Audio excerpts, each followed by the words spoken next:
Baru-baru ini beredar video di media sosial seorang pengemudi kena denda hingga Rp800.000 karena menggunakan kartu tol berbeda saat masuk dan keluar tol.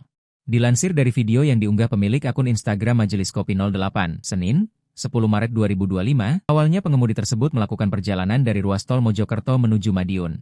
Namun, saat keluar pintu tol Madiun, pengemudi tersebut kena denda Rp800.000 karena menggunakan kartu e-tol milik atau sudah dipakai orang lain. Dalam video tersebut juga tampak petugas tol menjelaskan aturan yang berlaku terkait denda bila pengendara didapati menggunakan kartu tol berbeda ketika masuk dan keluar tol.